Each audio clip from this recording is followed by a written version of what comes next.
تمام ملک کے شہریوں دیش واسیوں کو سجاد نعمانی کا محبت بھرا سلام۔ میں اس وقت آپ کی سیوا میں جو حاضر ہوا ہوں وہ مبارکباد دینے کے لیے۔ 3 فیزز کا جو الیکشن ہوا ہے اس میں ووٹ دینے کا جو پیٹرن سامنے آیا ہے اس سے ایک بات سمجھ میں آتی ہے کہ ہمارے ملک میں عام ووٹروں کی سمجھداری بہت بڑھ گئی ہے۔ عام ووٹر اب اچھی طرح میچور ہو چکے ہیں۔ وہ سمجھ گئے ہیں کہ کس کو ووٹ دینا چاہیے اور کس کو نہیں، کون ہے جو اصلی ایشوز کو اٹھا رہا ہے، وہ مہنگائی ہو، وہ بے روزگاری ہو، وہ مہیلاؤں کا غیر محفوظ ہونا، ان کی اسرکشا ہو۔ اس طرح کے جو حقیقی مسائل ہیں، دیش کی سرحدوں کی حفاظت ہو، ان ایشوز کو سامنے رکھ کر اب ووٹ ڈالنے کا رواج بڑھ گیا۔ بہت کوشش کی، کبھی رام مندر کا مسئلہ اٹھایا، کبھی ڈرایا دھمکایا کہ تمہارا منگل سوتر اتار لے جائیں گے یہ مسلمان، یہاں تک اتنی نیچی سطح پہ اتر گئے کہ تمہارے پاس 2 بھینسیں ہوں گی تو یہ کانگریس والے یا یہ مسلمان 1 بھینس چرا لے جائیں گے اور مسلمانوں کو دے دیں گے۔ اتنی گھٹیا درجے کی بات کہ اس کو سن کر تو ملک کے ہر شہری کو وزیر اعظم کی دماغی صحت کی دعا کرنی چاہیے۔ مجھے نہیں لگتا کہ وہ میڈیکلی پوری طرح فٹ ہیں۔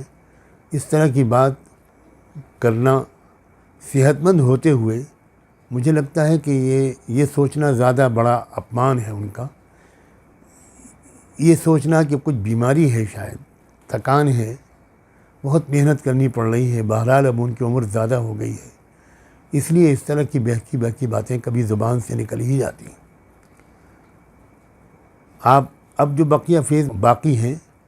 اس میں آپ ووٹ ڈالنے جائیں تو آپ ملک کے اصلی مسائل ہی کو ذہن میں رکھیں، روزگار کو، بے روزگاری کو، مہنگائی کو، عورتوں کے ساتھ جو کچھ ہو رہا ہے، مہیلاؤں کے ساتھ۔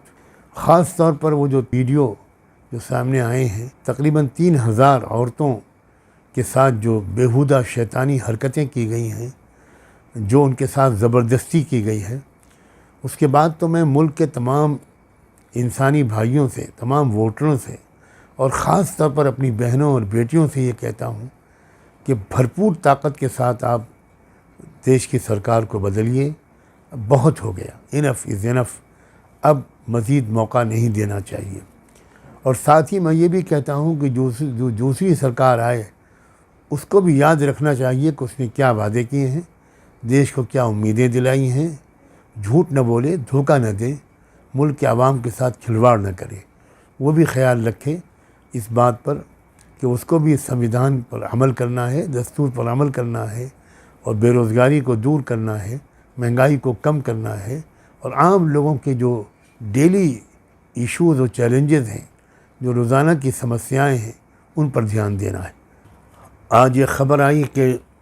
بہوجن سماج پارٹی کی سپریمو کماری مایاوتی جی نے اپنے بھتیجے آکاش آنند کو پارٹی کی ذمہ داریوں سے نکال دیا۔ مجھے یہ خبر جان کر افسوس ہوا، کیونکہ میں آکاش آنند کے بارے میں زیادہ تو نہیں جانتا۔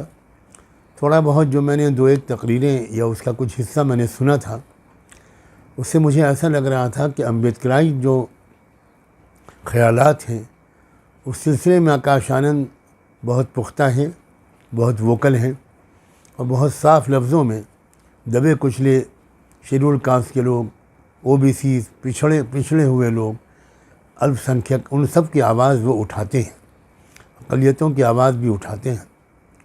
مجھے نہیں معلوم کہ ان کو کس جرم کی سزا دی گئی ہے، لیکن میں اپنا حق اور فرض سمجھ کر، میرا کاشی رام جی سے بہت اچھا تعلق تھا اور امبیڈکرائٹ موومنٹ کے بھی بہت سے پہلوؤں کی میں قدر کرتا ہوں، میں یہ اپیل کرتا ہوں بہوجن سماج پارٹی کے جو سپورٹرز ہیں، جو ان کے ووٹرز ہیں، میں ان کو اپیل کرتا ہوں تو اپنا وویک استعمال کر کے ووٹ ڈالیں، اور جو اصلی امبیڈکرائٹ موومنٹ ہے، کاشی رام جی کے جو خیالات تھے اس کو سامنے رکھ کر وہ اپنی بی ایس پی پارٹی کے آگے کے رخ پر چلائیں اور ان خیالات پر قائم رہیں، وچار دھارا پر جو امبیڈکرائٹ وچار دھارا ہے ان نظریوں پر مضبوطی کے ساتھ جمیں، اور اگر ان کو ایسا محسوس ہو کہ آکاش آنند اس وچار دھارا کی نمائندگی کر رہے تھے تو لوگ کھل کر ان کا ساتھ دیں۔ میں امید کرتا ہوں کہ میری اس بات پر بھی بہت توجہ دی جائے گی، دھیان سے یہ بات سنی جائے گی، اور اس اپیل پر، اس گزارش پر عمل کیا جائے گا۔ ایک بار پھر آپ سب کا بہت بہت شکریہ۔